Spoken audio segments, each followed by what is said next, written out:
பெற்றோருடைய காசு, நம்ம சம்பாதிச்ச காசெல்லாம் வச்சு ஒரு லேண்டில் நம்ம அதை வச்சிருக்கிறோம்.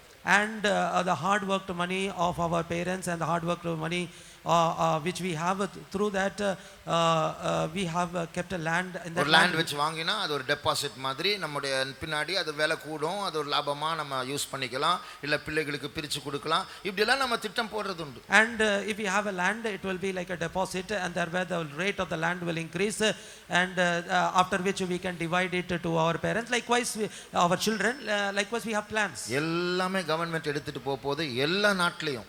And everything government is going to take over, and in all the countries. இதுதான் புதிய வரப்போகிற புதிய அரசாங்கத்தின் புதிய சட்டங்கள். And this is the new rule of the coming new government. வீடு எடுத்துட்டு போக மாட்டாங்க. They are not going to take the houses. அந்த வீட்டுடைய பத்திரம் அவங்க கையில வச்சிருவாங்க, அவங்க தான் ஓனரா இருப்பாங்க, நீங்க வீட்ல இருக்கலாம். And they will have the document of the house in their hands.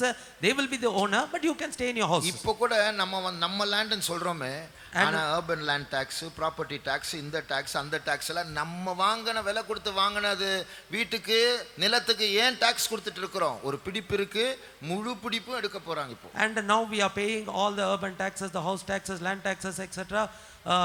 Why are we paying for the property that we own? Because they have a hold of it, and they are going to have the full hold hereafter. நான் சும்மா சொல்லல, ஏதோ தீர்க்க தரிசனமா சொல்லல, plan போயிட்டு இருக்கு உலகத்துல. And I am not just like that telling or telling as a prophecy. Plan is just going on. Meetings எல்லாம் நடத்த ஆரம்பிச்சிட்டாங்க, அதெல்லாம் எப்படி அமைக்கலாம்னு. Already the meeting has started to plan how we can organize this. ஆனா நீங்களும் நானும் ready ஆகலன்னு சொல்லி தடை செய்கிறத வெயிட் பண்ணி மனவாட்டி ரெடி ஆகல. நாம என்ன பண்ணிட்டு இருக்கிறோம்? தூங்கிட்டு இருக்கோம். பிடிச்சிட்டு கொண்டு போத அந்த உலகத்தை லோத்தின் மனைவியை போல நம்ம அதுல குடியிருக்க ட்ரை பண்றோம். And now the hinderer is stopping it for our sake, but we are having our mind upon this land like the wife of the Lot who looked back at the land. அதனால நமக்கு ஒரே ஒரு escape வழி உண்டு. And therefore there is only one escape route for us. ஆண்டவர் சொல்லுகிறதான அந்த போக்கு வழி என்ன தெரியுமா? உள்ள போ, கானான் தேசத்துக்கு உள்ள போ, பயப்படாதே. And the way out of this that God tells us is that you enter into Canaan and do not be afraid. சண்டை நடக்கும். And there will be fight. சத்துருக்கள் எழும்புவாங்க, 7 ஜாதிகள் 31 ராஜாக்கள் எழும்புவாங்க. And the seven nations and 31 kings will rise up, there will be fight. ஆனால் நான் உங்களோடு இருப்பேன், சேனைகளின் கர்த்தராக நீ பயப்படாதே. But I will be with you as the Lord of hosts, do not be afraid. ஆனா இன்னைக்கு நமக்கு பயம்தான் பெரிய பிரச்சனை. But today fear is a big problem for us. ஒன்னு இந்த பயத்தை ஜெபிச்சு ஜெயிக்கணும், இல்ல வீட்டுக்கு போயிடணும். And either we need to overcome that fear by prayer, else we have to go to our houses. உபாகமம் 20ஆம் அதிகாரத்துல நாம் படிச்சதான அந்த வசனத்துல ஒரு முக்கியமான காரியம், fear is infectious. அதாவது ஒருத்தருக்கு கோவிட் வந்தா அது அடுத்த ஆளுக்கு போகும், ஒருத்தருக்கு கண்வலி வந்தா அது உடனே அந்த வீட்டில் எல்லாம், ஒருத்தருக்கு ஜுரம் வந்தா எல்லாருக்கும் ஜுரம். பயமும் அப்படிதான். And very important thing that we read in chapter 20 of Deuteronomy is that fear is infectious. As COVID spreads and other sicknesses spreads, similarly fear also it spreads. வாசிங்க 8ஆம் வசனம். பின்னும் அதிபதிகள் ஜனங்களுடனே பேசி, பயங்காளியும் திடனற்றவனுமாய் இருக்கிறவன் எவனோ அவன் தன் சகோதரன் இருதயத்தை பயந்தாளி திடனற்றவன் எவனோ அவன் தன் சகோதரனின் இருதயத்தை தன் இருதயத்தை போல கரைந்து போக பண்ணாதபடிக்கு. பாத்தீங்களா அந்த பயம் வந்து இவன் பேசுறப்ப, உனக்கு தெரியாது, அது சாதாரண இல்ல, அவங்க அடிச்சிருவாங்க தெரியுமா, அவங்க ராட்சதர்கள் இருக்கிறாங்க தெரியுமா, நீ வாய மூடி வீட்டுக்கு போ, நான் ஒன்னு சொல்றேன் நீ வேற என்ன சொல்லிட்டு இருக்கிற, நல்ல எண்ணத்தோட தான், ஆனா நம்ம பயம் அங்க போய் சேர்ந்துரும். As he speaks, they are very terrible, they are it is very difficult.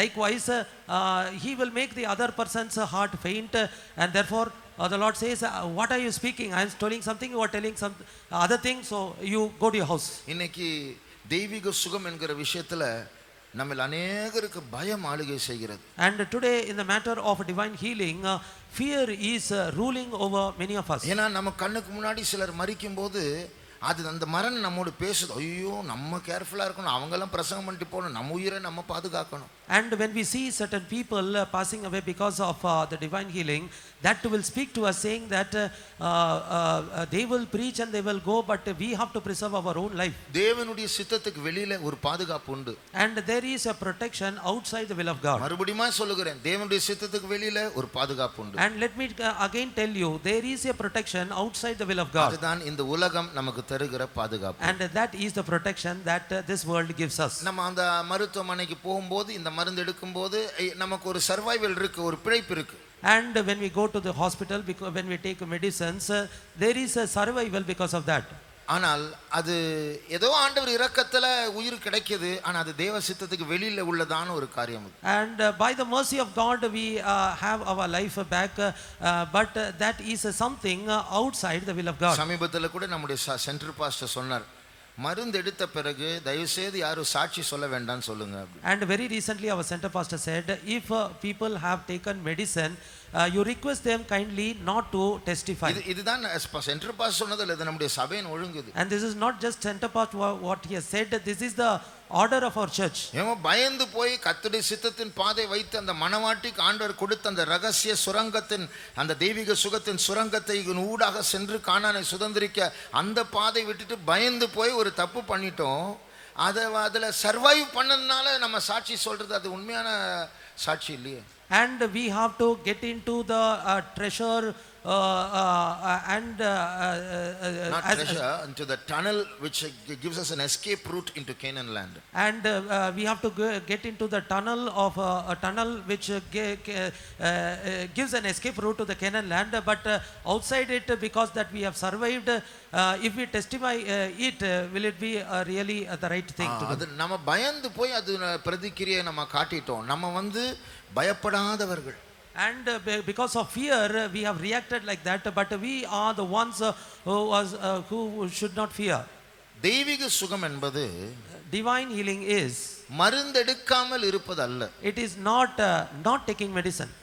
தெய்வீக சுகம் என்பது And divine healing is நம்முடைய நோய் எதிர்ப்பு சக்தி கிரியை செய்யும்படியா காத்திருப்பதல்ல. And it is not just waiting for our immunity in the body to act. நம்முடைய எதிர்ப்பு சக்தி இதை சாப்பிட்டா அதை சாப்பிட்டா எதிர்ப்பு சக்தி கூடும், அதை சாப்பிட்டு இதை சாப்பிட்டு சுகமாகும். இது தெய்வீக சுகம் இல்லை, இது மருந்து இல்லை, இது இலை தான், இது கஷாயம் தான் இப்படின்னு சொல்லிட்டு நம்ம இது தெய்வீக சுகம் அல்ல. And taking this medicine, that medicine, our immunity will increase. That is not medicine. Not taking medicines, this leaf and that powder and this and that. Not medicines. Not medicines, but taking that herbal things, the leaves and other things, and waiting for our immunity to act and getting a healing because of it. That is not divine healing. அதாவது மருந்து எடுக்கல அவ்வளவுதான். ஆனா மற்றதெல்லாம் நமக்கு இருக்கு, மருந்து இல்லை, ஆனா இதனால சுகம் உண்டா, இந்த காய்கறி அந்த செடி இந்த இலை அதெல்லாம் வச்சு அட்ஜஸ்ட் பண்றது, இது டூப்ளிகேட் டிவைன் ஹீலிங். இது உண்மையான divine healing. And not just that I have not taken medicine, but eating this vegetable and other herbal things and getting a healing is just adjusting and getting it, but this is not divine healing. Divine healing என்ன? What is divine healing? 1 பேதுரு 1:5 வாசிக்கும்போது, In 1 Peter chapter 1 verse 5, கடைசி காலத்திலே வெளிப்பட ஆயத்தமாக்கப்பட்டிருக்கிற ரட்சிப்புக்கு ஏதுவாக, கடைசி காலத்தில் வெளிப்பட ஆயத்தமா இருக்கிற ரட்சிப்பு, இதுதான் இயேசுவின் வருகை. And the salvation ready to be revealed in the last time, that is the coming of the Lord. அதுதான் கானான் தேசத்துக்குள் பிரவேசிப்பது. And that is entering into the land of Canaan. அப்படி கானான் தேசத்துக்குள்ள பிரவேசிக்கும்படியாகவும், And so that we may likewise enter into Canaan, இயேசுவின் வருகை காய்த்தப்படும்படியாகவும், so that we may get prepared for the coming of the Lord. வாசிங்க. விசுவாசத்தை கொண்டு தேவனுடைய பலத்தினாலே காக்கப்பட்டிருக்கிற உங்களுக்கு அந்த சுதந்திரம் பரலோகத்தில் வைக்கப்பட்டிருக்கிறது. அந்த சுதந்திரம், அந்த கானான் பரலோகத்தில் வைக்கப்பட்டிருக்கிறது. And who are kept by the power of God through faith for them that inheritance, that is Canaan, is for them. So what is divine healing? இது நம் தேவ பலத்தினால் நம்முடைய சரீரத்தை பராமரிப்பதுதான். And to maintain our body through the power of God. பரிசுத்த பவுல் சொல்லுகிறார், Saint Paul says, அடிக்கடி உனக்கு வருகிற வயிற்று வலிக்காக கொஞ்சம் திராட்சை ரசம் குடி. and because of the infirmity very often you get in the stomach, you take a little bit of wine. தீமோத்தேயுக்கு வயிற்றுல ஏதாவது புண்ணு இருந்திருக்கும், And Timothy would have had ulcer in his stomach, அதனால கொஞ்சம் கிரேப் ஜூஸ் குடிச்சா அது கூலிங் ஆயிடும். and if he takes a grape juice it will cool down. Diet பார்க்கிறது தப்பில்ல, It is not wrong to have diet. ஆனா அதையே பார்த்துட்டு இருப்பது, வசனத்தை மறந்து இந்த தேவ பலத்தையும் மறந்து இதிலேயே போய் இறங்குறது, அது விசுவாச குறைவு.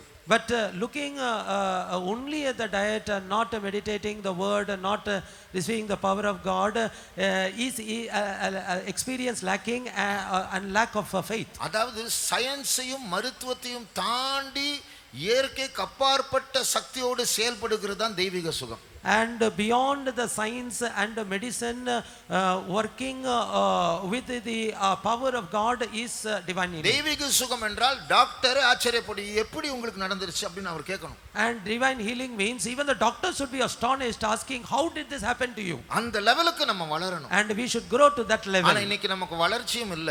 But today we don't have any growth. அதனால சயின்ஸுக்கு உட்பட்ட சில பரிகாரங்களை நம்ம தேடிட்டு இருக்கிறோம். ஆனா அது மருந்தா இருக்க கூடாது. மருந்தா இருந்தா இயேசு வருகைக்கு போக முடியாது, திருவிருந்து எடுக்க முடியாது.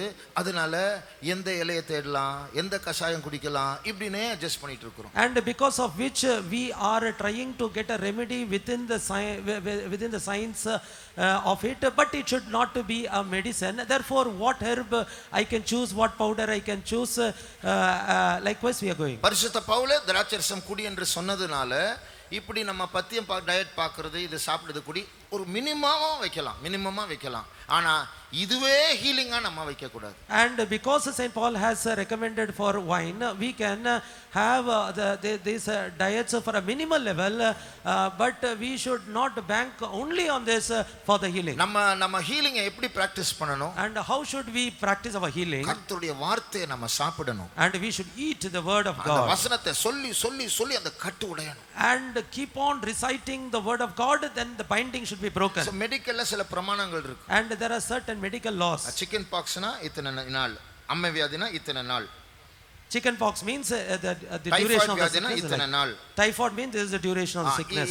ஜொரம்னா இந்த அறிகுறிகள். And fever means these are the symptoms. கோவிட்னா இப்படி நடக்கும். COVID means these are the things which happen. Divine healing என்ன தெரியுமா? You know what is divine healing? அத்தனையும் குப்பையாய் மாற்றி கிழித்து போட்டு அதை தாண்டி ஜெயம் எடுக்கிறது தான் divine healing. And divine healing is tearing apart everything, making everything as nothing, and overcoming. That is divine healing. ஆனா இன்னைக்கு நம்முடைய பயம் நம்ம அந்த லெவலுக்கு ஏற முடியாதபடிக்கு தடை செய்கிறது.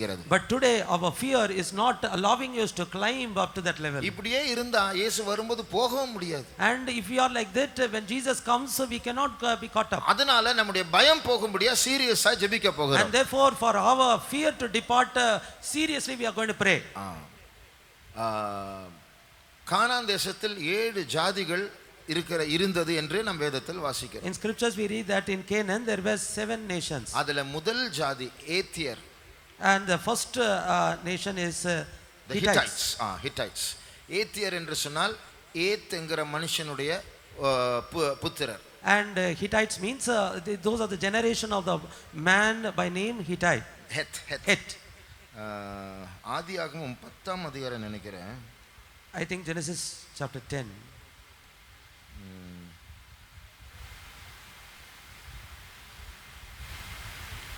வாசிங்க. ஆதியாகமம் 10:15. Genesis chapter 10 verse 15. கானான் தன் மூத்த மகனாகிய சீதோனையும் கேத்தையும் கேத். அப்போ அந்த கேத் என்கிற அந்த மனுஷருடைய பிள்ளைகள் தான் ஏத்தியர் என்று வாசிக்கிறோம். The generation of this man called Heth is the Hittites. அதுக்கு இன்னொரு வசனம் இருக்கு, மறந்துட்டேன் நான். There is one more verse. அப்போ இந்த கேத் என்கிறதான வார்த்தையினுடைய அர்த்தம் திகில், ட்ரெட், ஃபியர், பயம். And the meaning of this man that word Heth is dread, fear. அப்போ இந்த இஸ்ரவேல் ஜனங்கள் கானான் தேசத்துக்குள்ள போகாதபடிக்கு தடை செய்கிறதான ஒரு ஜாதி தான் பயத்தின் ஆவி. And one of the nations that hinders the Israelites not to enter into Canaan is the spirit of fear. இந்த பயம் நமக்குள்ள இருந்ததுன்னா நம்முடைய பயம் பிசாசுடைய ஆயுதமாய் மாறுகிறது. And if we have this fear in us, then our fear becomes the weapon of the devil. நம்முடைய பயத்தை சாதகமா எடுத்து பிசாசு சில பொய்களை சொல்லி நம்மை மேனிபுலேட் பண்ண, திசை திருப்பி தனக்கு சாதகமா நம்மை கையாளலாம். And using our fear in his advantage, he will tell certain lies and he will try to manipulate according to the ways he wants. சில வருடங்களுக்கு முன்பாக ஒரு சூசைட் விளையாட்டு வந்தது, நமக்கு தெரியும், ப்ளூ வேல் அப்படின்னு சொல்லி. And a few years back we all know there was a suicidal game by name Blue Whale. அந்த ப்ளூ வேல் விளையாட்டை கண்ட்ரோல் பண்ணுகிறவர்கள் விளையாட வருகிறவர்களுக்கு சில சவால்களை தந்து பாதியில அவங்களுடைய சீக்ரெட்ஸை கண்டுபிடிச்சு மிரட்டி பால்கனில இருந்து டெரஸ்ல இருந்து குதி, வர்ற ட்ரெயினுக்கு முன்னாடி குதி இப்படின்னு சொல்லி எத்தனை பேர் சூசைட் பண்ண வச்சுட்டாங்க மிரட்டி. And those who control this game they will encourage that participants by giving certain challenges. Halfway through they will understand the secrets and they will threaten them and they will ask them to jump from top of the building and run in front of the train. Likewise many of them have committed suicide. இது பயத்தை கொண்டு control பண்ணி சாக வைக்கிறாங்க பாரு. And they are using this fear and controlling them, and because of through which they are killing them. இதே போலதான் ஆண்டவர் நம்மை பார்த்து சொல்கிறார், பிசாசு உன்னை இந்த ஏத்தியரின் ஆவியை கொண்டு, பயத்தின் ஆவியை கொண்டு உன்னை கண்ட்ரோல் பண்ணி நீ என் மனவாட்டி ஆகாதபடிக்கு தடை செய்வான், நீ பயப்படாதே. And therefore the Lord says that this hate, which is the spirit of fear, he will try to fear you and try to control, but do not fear them. நெகேமியாவுடைய காலத்துல, in the times of Nehemiah, நெகேமியாவுடைய ஒரு சத்ரு இப்படி சொன்னார். and one of the enemies of Nehemiah spoke like this. ஆலயத்துல ஒரு secret chamber இருக்கு, ஒரு அறை இருக்கு, அதுல போய் ஒளிஞ்சுக்கோங்க, இல்லனா யாராவது கண்டுபிடிச்சு அடிச்சிருவாங்க. And there is a secret chamber in the temple, go and hide inside it, otherwise they will find you and they will kill you. இது நெகேமியா 6ஆம் அதிகாரம் 10ஆம் வசனத்தில் வாசிக்கலாம். In Nehemiah chapter 6 verse 10 we read this. இவர் இத சொன்னவரே ஒரு secret enemy. And the one who told this, is a secret enemy. அவரும் ஒரு யூதன் தான். And he is also a Jew. வாசிங்க 6:10 நெகேமியா. Nehemiah 6:10. மெகதாபேலின் குமாரனாகிய தெலாவின் மகன் செமாயா தன் வீட்டிலே அடைக்கப்பட்டிருக்கும் போது நான் அவனிடத்துக்கு போனேன். அப்பொழுது அவன், நாம் இருவருமாய் தேவனுடைய வீடாகிய ஆலயத்துக்குள்ளே போய் தேவாலயத்தின் கதவுகளை பூட்டுவோம், வாரும், உம்மை கொன்று போட வருவார்கள். பாத்தீங்களா, இவர் யூதன் தான். ஆனா இவர் நெகேமியா கிட்ட நம்ம ஒரு பிளேஸ் போலாம், அந்த இடத்துல நம்ம பேசலாம், எல்லாம் நம்ம பேசிட்டு இருக்கும்போது யாரோ வந்துட்டாங்கன்னா, and he is a Jew, he is saying let us go to a place and speak. While we were communing, if somebody comes, அப்போ அடுத்த வசனம் வாசி, நெகேமியா சொல்லுகிற பதிலை பாருங்க. and look at the answer that Nehemiah answers. அதற்கு நான், என்னை போன்ற மனிதன் ஓடி போவானோ, என்னை போன்றவன் உயிர் பிழைக்கும்படி தேவாலயத்திலே போய் பதுங்குவானோ, நான் போவதில்லை என்றேன். அப்போ ஆலயத்துக்குள்ள நான் போக மாட்டேன், நான் ஏன் பயப்படணும், நான் ஏன் ஓடி போகணும் அப்படி கேக்குறேன். And I will not enter into the temple, why should I be afraid, why should I flee, he asks. 13ஆம் வசனம் வாசி. நான் பயந்து அப்படி செய்து பாவம் கட்டிக்கொள்வதற்கும் என்னை நிந்திக்கத்தக்க அபகீர்த்திக்கு முகாந்தரம் உண்டாக்குகிறதற்கும். பாத்தீங்களா, இது சதி. And this is a conspiracy. இந்த யூதன் என்ன சொல்லுகிறார், நெகேமியா பயத்துக்கு இணங்கி ஒரு தப்பு பண்ண வைக்கிறதுக்கு தான் அந்த ரூமுக்கு போய், ஏன்னா அங்க ஆசாரியன் தான் போகணும், நெகேமியா போக கூடாது, இதனால இதை ஒரு குற்றமா இவரை மாத்தி இவர் பிடிபடணும்னு சொல்லிட்டு ஒரு சதி பண்றார். And the Jews is creating a conspiracy by which he wants to run into the temple where only the chief priest, high priest can go. By doing this, Nehemiah would get an evil report by which he wants to entangle it. இதே மாதிரி தான் இன்னைக்கு சமுதாயம், மருத்துவ துறை, நம்மத்தில் இந்த யூதன் நெகேமியா பயப்படுறது போல நம்மில் ஞானம் என்று நினைத்து சிலருக்கு உதவி செய்ய போய் நம்முடைய பயத்தை அவங்களுக்கு டிரான்ஸ்ஃபர் பண்ணிடுறோம். And like these Jews, we fear this society and the medical field, and because like we are trying to help and we are transferring just a fear to them. அப்போ இன்றைக்கு நமக்கு தெரியும், வான மண்டலத்தில் இருந்த அந்த சந்திர மண்டலத்தின் மேல் நின்ற அந்த ஸ்திரீ சபையை காட்டுகிறது. And we all know that the woman which was standing on the moon shows the church. அவளுக்கு முன்னாடி ஒரு 7 தலை உள்ள பாம்பு நிக்குது. And before her there is a dragon with 7 heads அந்த standing. 7 தலைகள் தான் கானான் தேசத்தில் இருக்கிற 7 ஜாதிகள். And those 7 heads are the 7 nations in Canaan. அந்த ஆண் பிள்ளை இயேசுவின் வருகையில் எடுத்துக்கொள்ளப்படுகிற பரிசுத்தவான்கள். And those man child are the saints who will be caught up in the coming of the Lord.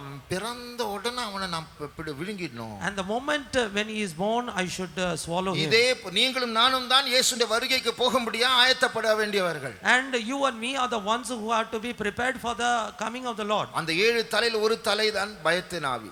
And one of the heads of the 7 heads is this spirit of fear. நான் உன்னை போக விட மாட்டேன். I will not allow you to go. நீ வியாதிப்பட்டா நீ மருந்து எடுக்கணும். And if you are sick, you have to take medicine. உன் விசுவாசம் தாக்கப்படணும். And your faith should be attacked. என்ன தேவபலன் தேவபலன் எங்க இருக்கு தேவபலன்? What power of God, power of God? Where is that power of நீ God? சாகதான் போற போ. You are going to die, go. என்று சொல்லி உன்னை நிந்தித்து உனக்கு தப்பான பேர் கிடைக்க நீ கானான் தேசத்துக்கு போகாதபடிக்கு தேவ பலத்தை மறுதலிக்கிற தப்பாய் பேசுகிற பயத்தின் ஆவிதான் இது. And likewise in order to reproach you and talking wrong about the power of the Lord, that kind of spirit, wrong spirit is this. நான் ஒரு இடத்துல படிச்சேன் வாசிச்சேன். And in a particular place I read this. இன்றைக்கு அந்தி கிறிஸ்துவை பூமிக்கு ஆட்சிக்கு கொண்டு வருகிற சாத்தானை தெய்வம் என்று கும்பிடுகிற சில கூட்டத்தார் இருக்கிறார்கள், உங்களுக்கு தெரியும். And there are certain people who worship the Satan and those who want to bring antichrist to power. அவங்களுக்கு இயேசுவின் வருகை பற்றி தெரியும், உங்களுக்கு தெரியுமா? And they know about the coming of the Lord. Do you know? கிறிஸ்தவர்கள் காணாம போக போறாங்க, அது அவங்களுக்கு தெரியும், உங்களுக்கு தெரியுமா? And they know that Christians are going to disappear, but do you know? நீங்க காணாம போக போறீங்கன்னு உங்களுக்கு தெரியுமா? And do you know that you are going to disappear? அந்த நம்பிக்கையோடு வாழ்ந்து கொண்டு இருக்கிறோமா? And are we living with that hope? அது சமீபமா இருக்கிறது என்று தெரியுமா? And do you know that is nigh? ஆனா சாத்தான் கூட்டத்தாருக்கு தெரியும். But the satanic group knows that. லட்சக்கணக்கான கிறிஸ்தவர்கள் சீக்கிரமா காணாமல் போக போகிறார்கள். Lakhs and lakhs of Christians are very soon going to disappear. அவர்கள் காணாமல் போகும்போது என்ன விளக்கம் சமுதாயத்திற்கு மனுக்குலத்துக்கு சொல்ல போகிறார்கள்? And when they disappear, what is the explanation they are going to give to the mankind and the society? அந்த ஆன்சர் எல்லாம் ரெடியா வச்சிருக்காங்க, ஏற்கனவே சொல்லி இருக்கிறேன். And that answer is already ready, already have said this to you. நாம் அந்த நாளுக்காக ஆயத்தப்பட்டு கொண்டு இருக்கிறோமா? And are we preparing ourselves for that day? இந்த பயம் நம்மை தடுக்குதா? And is that fear stopping us? நம்ம எப்படியா இந்த உலகத்துல ஊசி குத்தி பிழைக்கணும், இதுதான் வழி, அவங்க என்னமோ பிரசங்கம் பண்ணிட்டு போறாங்க, அதெல்லாம் ஒர்க் ஆகல அப்படி நினைச்சிட்டு நம்ம அப்படியே இந்த உலகம் தருகிற சேஃப்டிக்கு நம்ம போறோமா? And we have to survive only by taking the injection, and whatever they are preaching, let them preach. And are you seeking the safety of this world like that? அந்தி கிறிஸ்து விரிக்கிற செட்டைகள் உண்டு பைபிள்ல. And there is a wing that is spread by the antichrist, that is in scripture. அவனுக்கு 2 செட்டைகள் இருக்கு. And he has a wing, 2 wings. பைபிள்ல சொல்லப்படுது the wings of abomination, அருவருப்பின் செட்டைகள். And the scripture says that those are the wings of abomination. செட்டைகள்னா என்ன அர்த்தம்? And what is the meaning of wing? எனக்குள்ள வந்து நீ மறைஞ்சுக்கோ. And you come into me and hide yourself. நான் உனக்கு அடைக்கலம் தருகிறேன். And I will give you refuge. வாசிங்க தானியேல் 9 ஆம் அதிகாரம் கடைசி வசனம். Daniel chapter 9 last verse. அவர் ஒரு வாரமளவும் அநேகருக்கு உடன்படிக்கை உறுதிப்படுத்தி அந்த வாரம் பாதி சென்றபோது, பாத்தீங்களா, ஒரு வாரம் என்று சொன்னால் 7 வருஷம் அநேகரோடு ஒரு உடன்படிக்கை உறுதிப்படுத்துவார். அந்த உடன்படிக்கை தான் அந்த chip. And he will have the covenant, and that covenant is the chip. அப்புறம் அந்த வாரம் பாதி சென்றபோது, அந்த வாரம் பாதி சென்றபோது பலியையும் காணிக்கையும் ஒழிய பண்ணுவார். அருவருப்பான செட்டைகளோட பாழாக்குகிறவன் வந்து இறங்குவான். பாத்தீங்களா, அருவருப்பான செட்டைகளோட பாழாக்குகிறவன் வந்து இறங்குவான். And the overspreading of abominations he shall come. அது என்ன செட்டை? அருவருப்பின் செட்டைகள் தெரியுமா? And you know what is the wings of this abomination? அதுதான் இப்ப கொடுத்துட்டு இருக்கிற vaccination. And that is what the vaccination that is being இதுதான் அந்திகிறிஸ்துவின் செட்டைகள் விரிக்க ஆரம்பிச்சிட்டான். And that is how the antichrist has started spreading his wings of abomination. எதை வச்சு? Through பயத்தை வச்சு. Through fear. கோவிட் வந்துருச்சு, செத்துருவீங்க, எல்லாம் எடுங்க, ஊசி குத்துங்க, ஊசி குத்துனா தான் ஸ்கூலுக்கு வரணும், காலேஜுக்கு போகணும், பஸ்ஸில் போகணும், ஃப்ளைட்டில் போகணும். COVID has come. If you don't take, you are going to die. Only if taking it, you can come to college, school and workplaces. நெகேமியாவை போல என்னை போன்ற ஒரு மனுஷன் அதற்கு நான் பயப்படணுமோ அப்படின்னு சொல்றதுக்கு நமக்கு தைரியம் இல்ல. And like Nehemiah, should a man like me should be afraid of it? We don't have a strength to say நான் like தேவ that. பலத்தினால் காக்கப்படுகிறவன். And I am being kept by the power of God. ஆக இன்னைக்கு நம்ம ஜெபிக்க போறது அந்த பயம் நீங்கி விசுவாசத்தை கர்த்தர் பலப்படுத்த வேண்டும். And the thing that we are going to pray that the fear should depart and the Lord should strengthen our faith. நம்முடைய சீஃப் பாஸ்டர் பாருங்க. And look at our chief pastor. கிட்டத்தட்ட 10 11 12 நாடுகள் வேக்சினேஷன் இல்லாம போயிட்டு வந்துட்டார். And for almost he has traveled to almost 10 12 countries without vaccination. இப்ப கென்யாவுல இருக்கிறார். And now he is in Kenya. அப்போ அந்த விசுவாசம் நமக்கு முடியாது அப்படி கவர்மெண்ட் சொன்னதை தாண்டி போயாச்சு. And he has just a faith to say which God has the government has said no, but he has crossed that. ஆனா நம்ம ஏத்தியர் நாவி விழுங்குது. But we are being swallowed by the spirit of it. இங்கே safety அந்த அருவருப்பின் செட்டைகளுக்கு இணங்கி நம்ம என்ன பண்றது நான் அப்படின்னு சொல்லிட்டு நம்ம வேற வழி இல்லாம எடுக்கிறோம். அதுக்கப்புறம் அந்த செட்டைகள் நம்மை பாதுகாக்குமா? And today we are going under that wings of abomination, but will that wing save us? ஏமாந்து போக கூடாது. And we should not be fooled. அதான் ஃபர்ஸ்ட் சொன்னேன் நான் தேவ சித்தத்துக்கு வெளியில ஒரு பாதுகாப்பு இருக்கு. That is why I told in the beginning there is a protection outside the will of God. அதுதான் இந்த செட்டைகள். And those are these wings. ஆனா இன்னொரு செட்டை இருக்கு. But there is one more wing. அது நீதியின் சூரியன் விரிக்கிற செட்டை. And that is the wing spread by the sun of righteousness. உலகத்துக்கு பயப்படாமல், not fearing this world, பிசாசுக்கு பயப்படாமல், not fearing this devil, கர்த்தருக்கு பயப்படுகிற உங்களுக்கு, and those who fear God, நீதியின் சூரியன் உதிப்பார், and the sun of righteousness, அவருடைய செட்டைகளின் கீழ் ஆரோக்கியம் இருக்கும், and there will be health under his wings. அந்த வசனத்தை வாசிக்கலாமா? And shall we all read that verse? மல்கியா 4:2 வாசிங்க. And அதுக்கு அப்புறம் நம்முடைய கண்களை மூடுவோமா? And after which let's close our eyes. ஆனாலும் என் நாமத்துக்கு பயந்திருக்கிற உங்கள் மேல் நீதியின் சூரியன் உதிக்கும், அதன் செட்டைகளின் கீழ் ஆரோக்கியம் இருக்கும். நீங்கள் வெளியே புறப்பட்டு போய் இதுதான் புதிய ஏற்பாட்டில், ஆகையால் நீங்கள் புறப்பட்டு போங்கள், சகல ஜாதிகளை சீஷராக்குங்கள், இதுதான் எழுப்புதலின் வாக்குத்தத்தம். And ye shall go forth, that is the verse that we have in the New Testament, and that is the promise of the revival. நீங்கள் புறப்பட்டு போங்கள். இப்போ ஆண்டவர் மல்கியால சொல்றார், நீங்கள் வெளியே புறப்பட்டு போய், எங்க வெளியே? சபை விட்டு வெளியே, உலகத்திற்கு, பல ஜாதிகளுக்கு, தேசங்களுக்கு, கிராமங்களுக்கு, தெருக்களுக்கு, மார்க்கெட்டுக்கு, ஸ்டேஷனுக்கு போய். And you go forth where? To going outside the church, to the outside world, to the market, to streets, to places outside. அந்த இடத்தில் இருக்கிற ஜனங்கள் அருவருப்பு பாழாக்குகிற அருவருப்பு, அந்த அருவருப்பின் செட்டைகளின் கீழ் இருக்கிறவர்கள், இதுதான் பாதுகாப்பு என்று நினைக்கிறவர்களுக்கு நாம் போய். And going to the people who think that and this is what is the shelter, and those who are under the wings of abomination. இப்போ அந்த மீதியான வசனத்தை வாசிச்ச பிறகு நம்முடைய விசுவாசத்தை தூண்டும்படி அதை கேட்ட உடனே கைகளை தட்டுவோம், ஏனென்றால் இது ஆண்டவர் நமக்கு தருகிறதான வாக்குத்தத்தம். And when we hear the rest of the verse, let us all clap our hands to have more faith, because this is the promise that Lord is giving to us. முழு உலகம் மிரட்டலுக்கு கீழ்ப்படிந்து அருவருப்பின் செட்டைகளின் கீழ் அடைக்கலம் தேடி மாண்டு போக போகிறார்கள். And the whole world being threatened by this world, they are going to go into the wings of abomination and they are going to die. வா வியாதியில ரொம்ப பரவுது, என்கிட்ட வா, என் அடைக்கலத்தை நீ ஏற்றுக்கொள் என்று சொல்லி உடன்படிக்கை செய்வான். அநேகர் கெட்டு போய் பாதாளத்துக்கு போக போகிறார்கள். And come inside me, there is going to be a security and safety for you. Likewise he is going to attract many people and they are going to go to hell. ஆனால் நீ கர்த்தருக்கு பயந்தால், but if you fear God, ஆண்டவரே நான் அந்த அருவருப்பின் செட்டைகளின் கீழ் வர மாட்டேன், Lord I will not come under the wings of abomination. நீர் விரித்திருக்கிற நீதியின் சூரியனே, நீர் விரித்திருக்கிற அந்த செட்டைகளின் கீழ் நான் ஓடி வருகிறேன். Lord, son of righteousness, I will come under that wings. அந்த செட்டைகளின் கீழ் என்ன இருக்கு? And what is present under the wings? ஆரோக்கியம் இருக்கும். And there shall be health. அதுக்கு அப்புறம் என்ன வாசிக்கிறோம்? அதை கேட்டுட்டு கைகளை தட்டுங்க. And let us hear the other one and then clap our hands. கொழுத்த கன்றுகளை போல வளருவீர்கள். அதுக்கு அப்புறம் துன்மார்க்கரை மிதிப்பீர்கள். நான் இதை செய்யும் நாளில் அவர்கள் உங்கள் உள்ளங்கால்களின் கீழ் சாம்பலாயிருப்பார்கள் என்று சேனைகளின் கர்த்தர் சொல்லுகிறார். கைகளை தட்டுவோமாக. ஆமென். Thank you Jesus. திதாபா கரபா சிராபா துனா ஷபரா துனாலபா கர இரமா ஷபக்கரமானியம் துனா. ஆமென்.